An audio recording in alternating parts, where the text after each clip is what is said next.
Hello, welcome to The Route to Success, a podcast grounded in the science of hope and focused on practical leadership, real tools, and honest conversation. Today's guest is Inga James, founder of the Organizational Renewal Group and an organizational psychologist with deep roots in social work and nonprofit leadership. And I just side note, super excited for this conversation. Inga brings a rare perspective to leadership. She views organizations not as machines to optimize, but as living systems that require care, intention, and psychological safety to thrive. And I think that last statement, psychological safety to thrive, is key to today's world.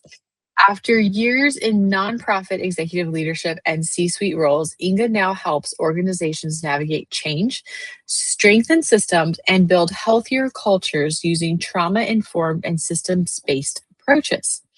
This conversation is about renewal, how leaders can design workplaces that support people, how systems shape behavior, and how small intentional changes can restore clarity, trust, and momentum inside organizations. Inga, welcome to the show. What an introduction. I think that's one of the most impressive that we've had. Welcome. Well, thank you. Thank you for having me. Oh, I'm so excited. I think you have so many just pieces of wisdom that I'm hoping we can just pull out of you to share today. All right, let's jump right in. You often describe organizations as living organisms rather than static structures. Can you explain what this means in simple terms and why that framing matters for leaders? Sure. Organizations are living organisms because they're made up of human beings. If they weren't made up of human beings, organizations could get along without changing ever. But because human beings bring in their own foibles and idiosyncrasies and talents and brilliance and all that, the organization changes as those people change. And so you cannot treat an organization as if it was the same yesterday, it'll be the same next year, and it'll be the same 10 years from now. Because will be negating a lot of great progress that you could make using those human beings to forge new directions. I love that. I think that's beautiful. And you're right. We do bring all of our baggage. You said it so much more eloquently, but I will say we bring all our baggage to work every day with us. So, Your background in social work deeply informs your approach as an organizational psychologist. How does systems theory change the way leaders should think about performance behavior and conflict at work? I read that yes, awkwardly. I apologize. That was me, not Inga. excuse me. Well, social work is rooted in systems theory, and believes that you cannot work with an individual without looking at the systems around it: family systems, community systems, school systems, judicial systems. And within the workplace, there are just as many systems. There are decision-making processes and systems. There's IT and AI systems. There are financial systems. There are HR systems. There are all of these systems within an organization that can't help but impact behavior, attitudes, and perspectives on the job. And so what I always urge organizations and leaders to do is to really understand what their staffing is made up of as far as personalities and temperament. In order to be able to work within the systems, though, sometimes the systems have to change. Sometimes it's not individual behavior that needs to change, but systems. And let me give you an example. Perhaps you have a poor performing employee. Perhaps they're not living up to their potential, or they're just not able to do the work as you would hope. perhaps that's not an individual problem. Perhaps that's a professional development problem. And the system Mm. of professional development is creating a hardship for this person who has not been able to partake of the necessary training. And that's a system the organization has to make changes to, because they're going to lose great employees who don't get the right training. Okay, I'm processing everything that you said. Let me say this back to you. And I just want to frame this with, I'm a huge proponent of social work.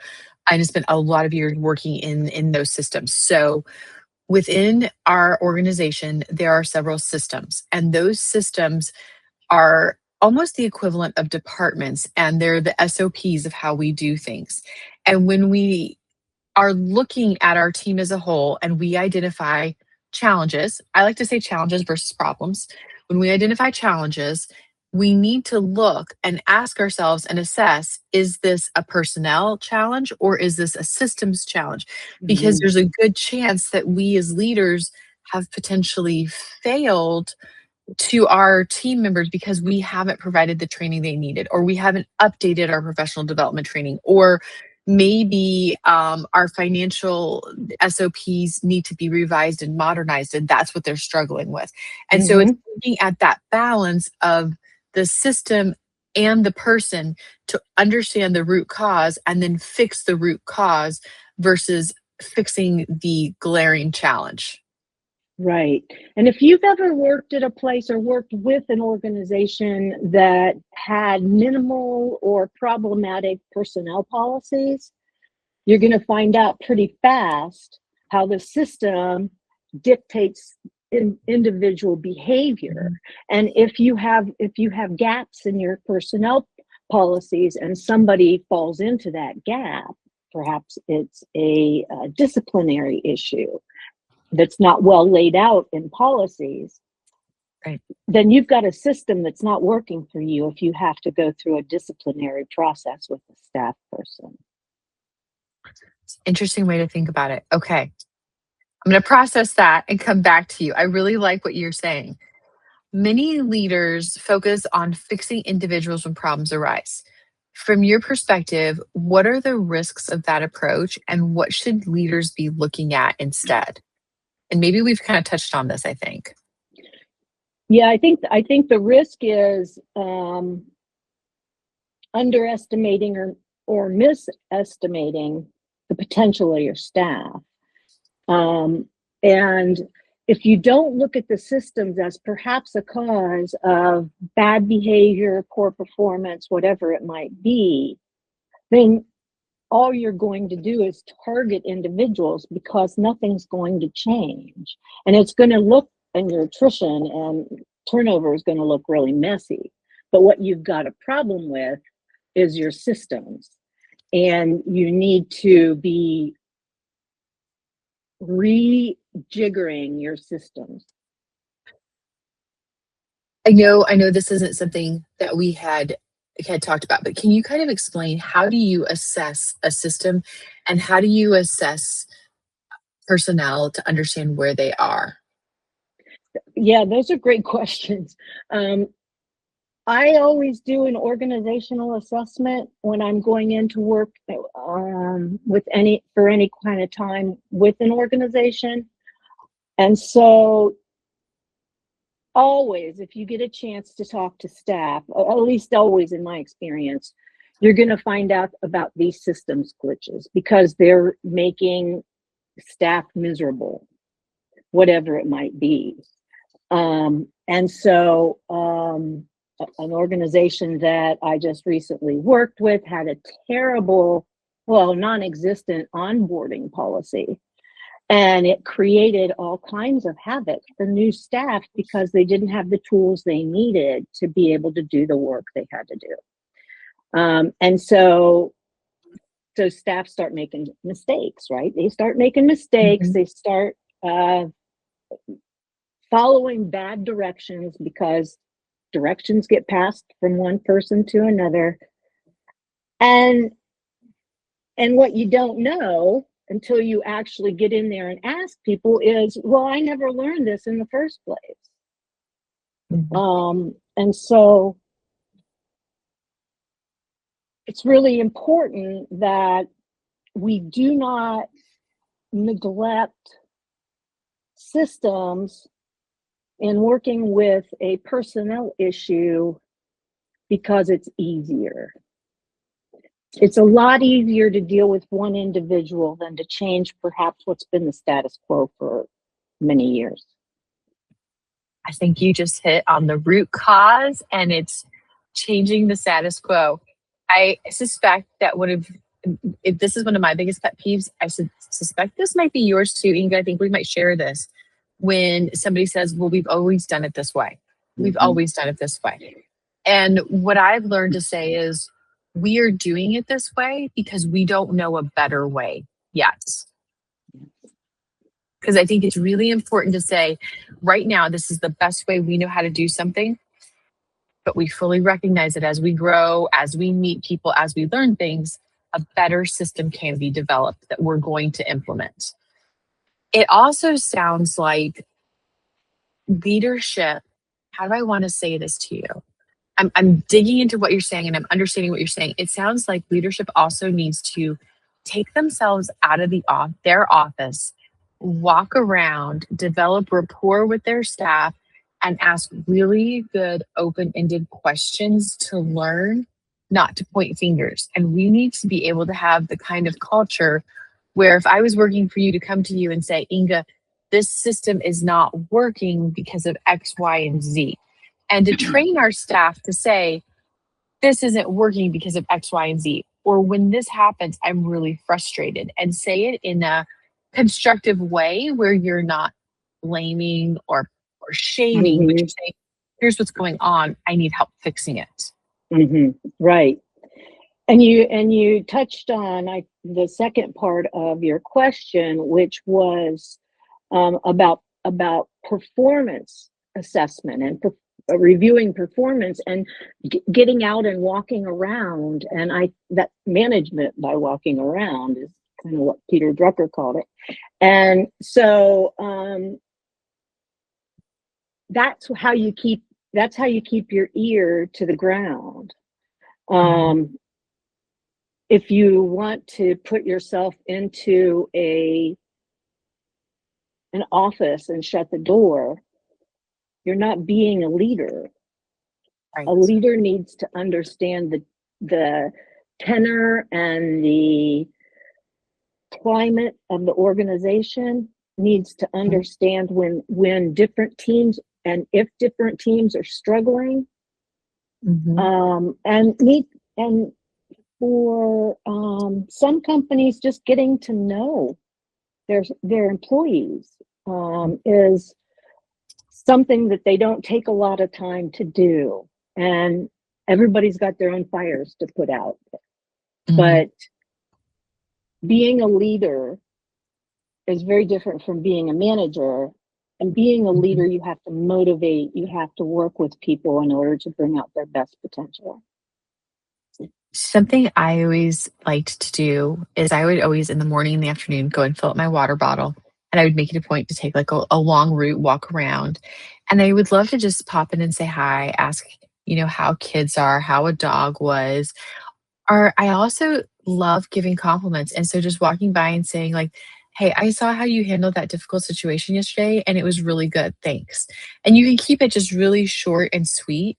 Or if that person's out of their office, write it on a sticky note, stick it on their computer, you know? Yeah. But that momentary recognition, or what I was always taught is like, and I've been through this process. I hope nobody listening to this has been through it before. But when you sit down to your assessment, right, your annual assessment, they list out pages and pages of every mistake that you've ever made. And it's like, and they'd say, well, why did you do that? And you're like, I don't even remember that day or what that was.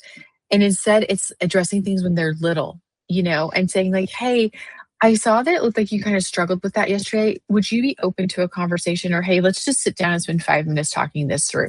You don't even have to address it like it's critique or punishment. You just say, like, let's talk it through. How could I help you get to a better solution? And I think we need more of that. Is it kindness? Is that what it is? Or is it respect? I think it's a little of both, and I think it all blends into being a trauma-informed workplace. Before we go to the next question, which is about trauma-informed practices, would you mind just giving us a short definition of what that is so everybody's on the same page as us? Absolutely. So there's been a lot of research done in the social science field over the last 30 years, since the mid 90s, about trauma and childhood trauma, not physical trauma, but psychological trauma. Mhm. And basically, they put together a huge research project that identified 10 different characteristics of a challenging childhood, um, and called them adverse childhood experiences. And they found that the majority of us have experienced at least one adverse childhood experience, and many have suffered from more than one. But what they found within this study was that adult behavior and health, physical health, was impacted by those adverse childhood experiences. So individuals who had more, we'll call them ACEs, Mhm. tend to towards more asthma, high blood pressure, heart Mhm. disease, cancer, Mhm. also substance misuse, depression, alcoholism, even unemployment. The more Mhm. ACEs you have, the less chance you have of getting a job. And just a little piece of information is that our prison inmate population has an average of 6 ACEs, 6 out of 10. And that's So yeah, so what that research has told us is most of us walk into the workplace with a traumatic experience behind us. And some of us have handled it well, and some of us have handled it not so well or haven't handled it at all. Mhm. And, but they bring all that stuff. And the only antidote to trauma are trauma informed practices. And depending on what model you look at, there are 6 to 9 characteristics of a trauma informed model. And basically, the basic tenets have to do with empowerment, with transparency and trust, with addressing and attending to racial oppression and gender issues, um, and things like getting peer support and having individuals lead each other. And there are several more, but an organization that builds these kinds of characteristics into their culture is can really go a long way towards reducing compassion fatigue or secondary or vicarious trauma, however you want to call it, burnout, and other kinds of things that happen when trauma goes unchecked. And yes, completely. And if you're curious what your ACE score is, you can Google and you can actually take the ACE score at home. You don't need a professional to interpret it. It's that series of 10 questions. And if I remember correctly, it's 1 for yes, 0 for no, or something similar to that. And it gives you your ACE Yes, score. And you can do it in probably 20 minutes and learn a lot about yourself. you can, but be very careful. It's never to be used as a diagnostic tool, or Right. because the research was all done on charts.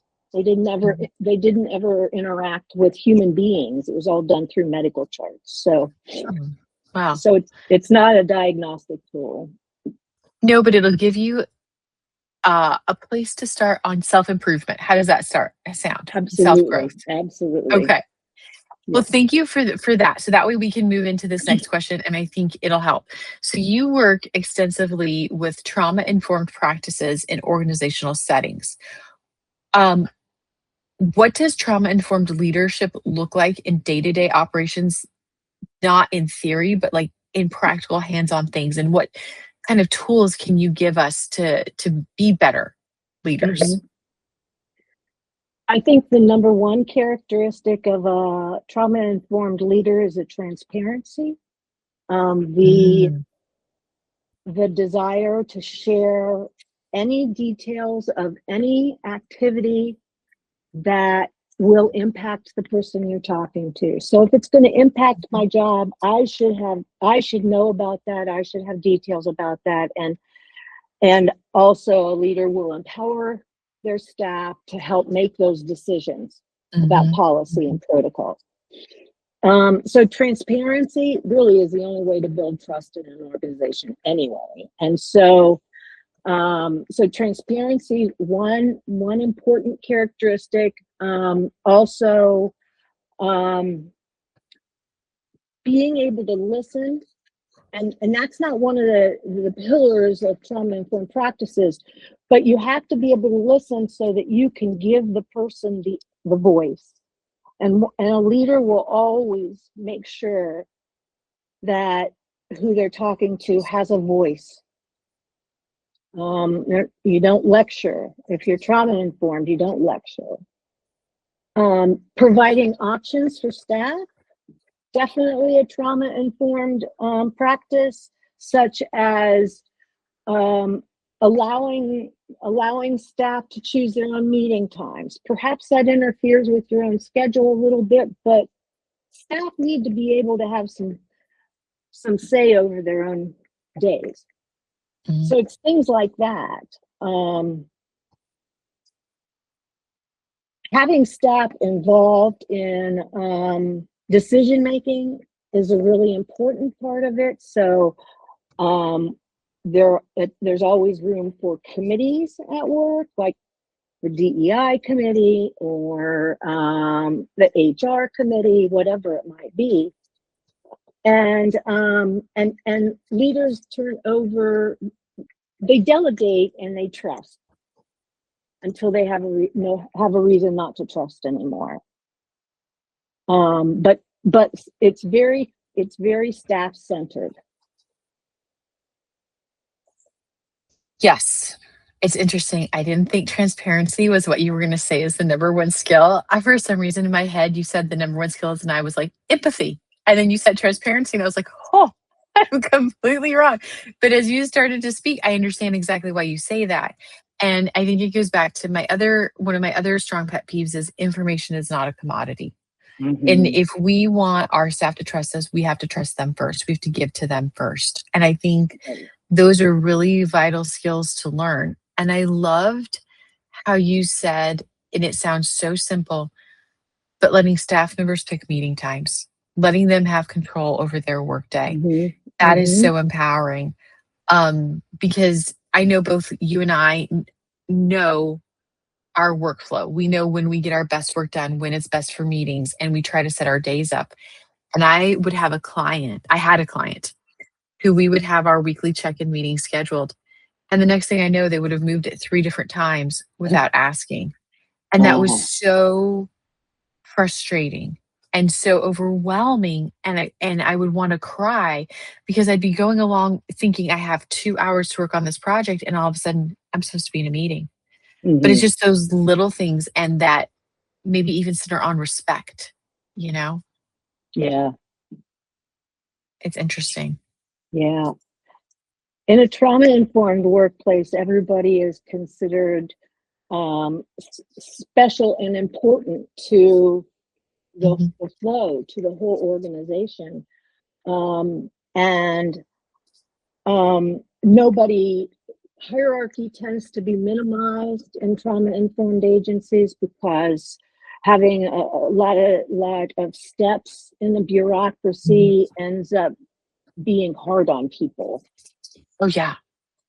And it can Um, be very confusing. Who do you ask a question to? right, right. So Okay. You shared how daily self awareness practices help you lead and work sustainably. What are a few simple tools leaders can use to check in with themselves before they check in with their teams? I just listened to this webinar talking by an acupuncturist who talks about resurrecting your energy when you're having one of those days like Mm. maybe we're having today.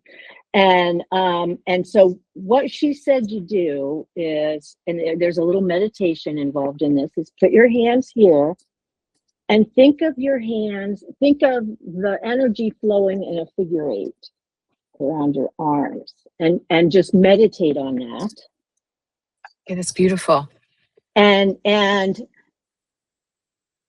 do it for a few minutes and you'll be revived. And so I've not tried it yet, but I am going to. I think it's a very simple trick.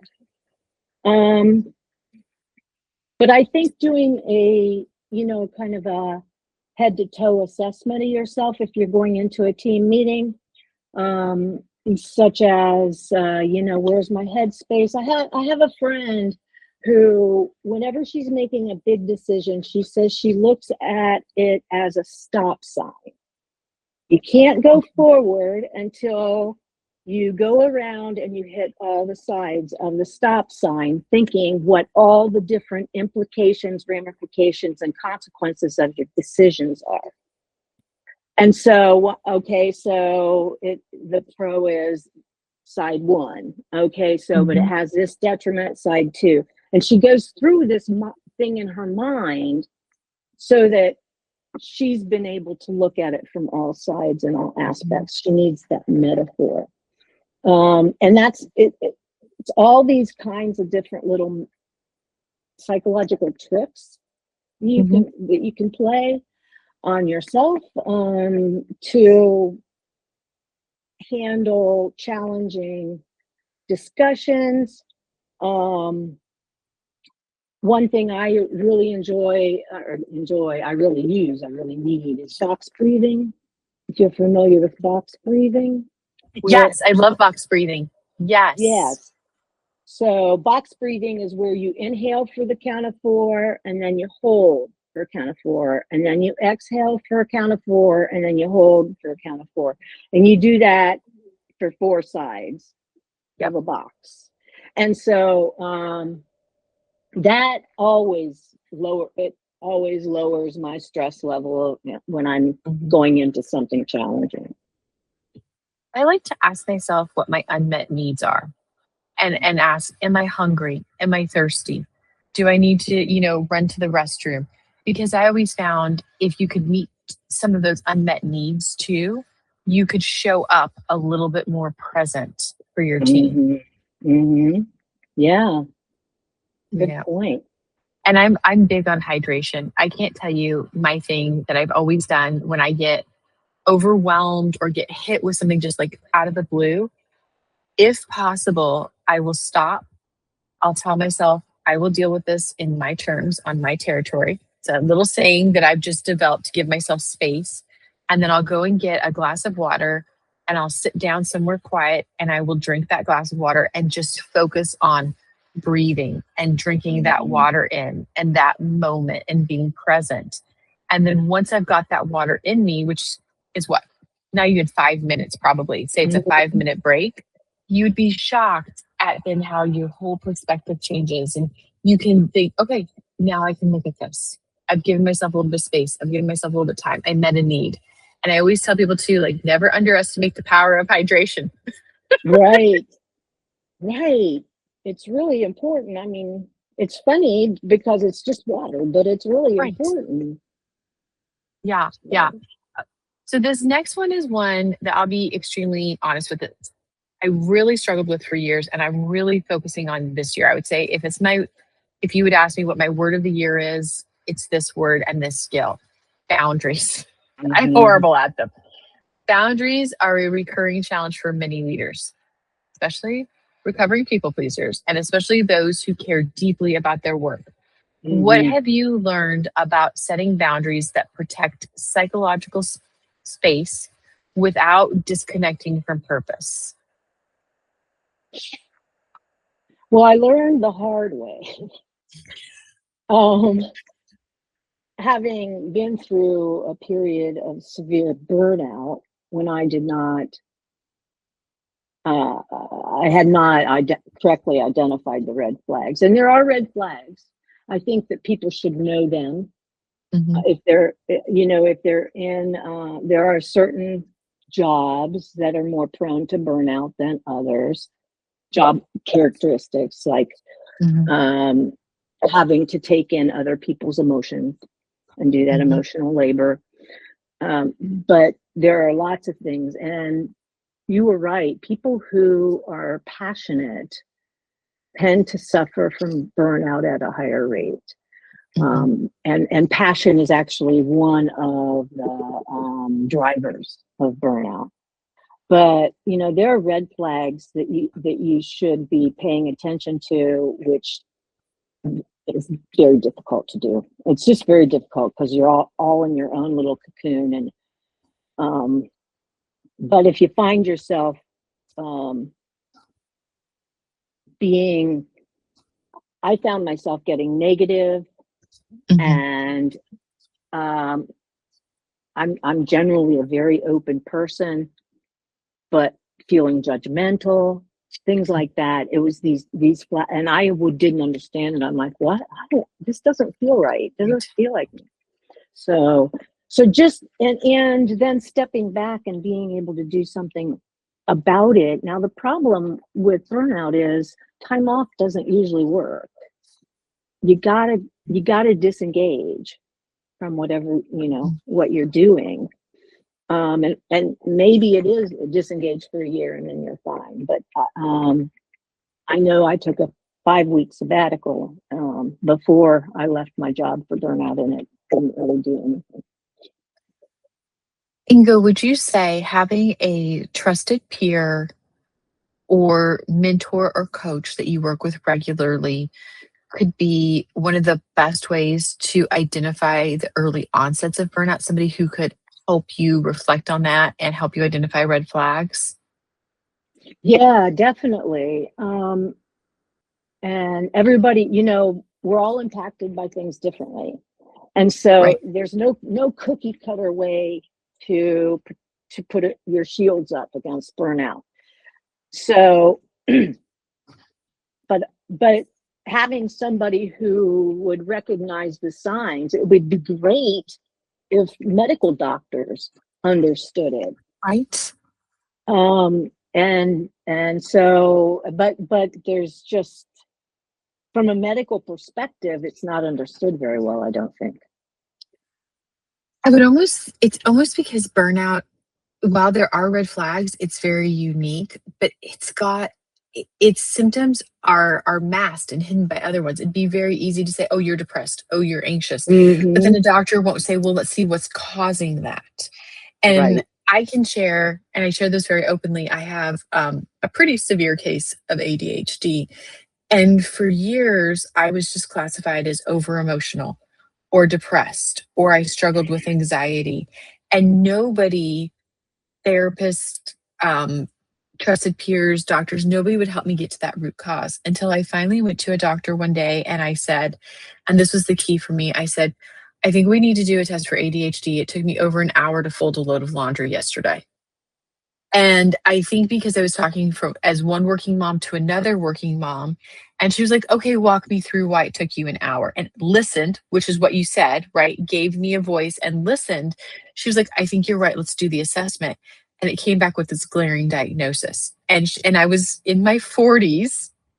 Imagine living with this, not knowing what it is until you're in your 40s, and then finally getting a diagnosis and learning about it and being able to understand. And I feel like burnout is almost that way too. It's got all these characteristics that could very easily be something else. Mm-hmm. Yes, true. Um, but it's nice to have those people around you, especially with leaders. It's lonely at the top, they say. And Yes. so not having people that are with you day to day in the workplace be able to help you monitor, um, yeah, it puts a lot of onus on the executive director or the CEO. Hmm. Hmm. Yeah, it does. And it's unfair for sure. For leaders who sense something is off in their organization, you know how you just know, right? You're like, something's Hmm. not right, but can't quite name it. What are early signs of system strain, and what is one practical first step they can take toward renewal? So generally, if something is off in the organization, it's at the staff level. Mm. And if you look at all sides, and okay, it's not your product, it's not your quality, it's not your programming, it's not whatever it is, but it's staff having rumblings, um, Okay. uncertainty, which is what we are experiencing on a daily basis right now, Hmm. um, is really frightening to people, and Hmm. can create a lot of people make bad decisions when they're scared. And Hmm. so I think that in order to better understand what's going on, if you see the rumblings or hear the rumblings, or part of your staff tells you this is happening, pay attention. It is your business, even though it might not involve you. And the first thing you should do is sit down and listen, find out, or in some way collect data on what's going on. If you don't have that trust where people will tell you in the first place, you've already got a problem, you know? Yeah. Yes. Yes. Now, would you recommend asking in a group setting or individual? Depends on what the situation is. Um, if if if there's something where you need to, if you're doing like an investigation of some sort, you have to line facts up, I would get them individual. Mhm. Um, but if it's just brainstorming and trying to come up with solutions to specific problems, yeah, you know put focus groups together, or committees or task forces. Gotcha. Inga, this has been so helpful. And I would say, honestly, and I'm ashamed to say this, but I'm going to be the first probably to be very honest and transparent. I did not think or value organizational health and systems health to the level that I should have until I started talking to you. And it was something I always had a deep appreciation for. I knew that your culture, I always called it your office culture, should be healthy. But there's such a difference between a culture and health, and really digging down to those root causes. And so Mm-hmm. I really appreciate you taking this time to just walk us through and explain in very easy to understand terms, what is social work? What is systems change? What are these root causes? How do you address them? Because I think we all have had those feelings, those moments we know something's wrong and we just can't quite put our finger on it. And so I would recommend, when you feel that way, reach out to an organizational psychologist. And of course, I would promote Inga, and you can go to organizational renewal group. Is it organizationalrenewalgroup.com? Is that the best way to get a hold of you? It's renewalgroupllc.com. Okay. Renewalgroupllc.com. I've been on Inga's website. There's a lot of good resources, a lot of good information about her, a lot of good ways to get in touch with her. And I will guarantee you, even though I haven't asked Inga this, if she's not got the answer, I know she knows who does. And she would know who to refer you to. So, really take some time to look at that health of your organization. Think of it as your own health, how you want to be operating, and think of her as a coach. Think of her as a trainer. We can call her all kinds of positive words to get that health up there of your organization. So, Inga, I want to thank you so much for taking this time out of your day. I know you're busy. And so I appreciate this conversation. And I appreciate you challenging me and pushing me to think deeper about things as well, and really changing my perspective on some things, and helping me see things I had forgotten. I think sometimes you Yeah. need those conversations that remind you of what you've forgotten. So I appreciate Yeah. it. And if there's anything I can ever do, I always tell people my door is always open. Please reach out, and I'm happy to help and jump in however I can. Thank you. It was a pleasure. All right. Have a wonderful afternoon, Inga. We'll talk soon. Okay, bye-bye. Bye.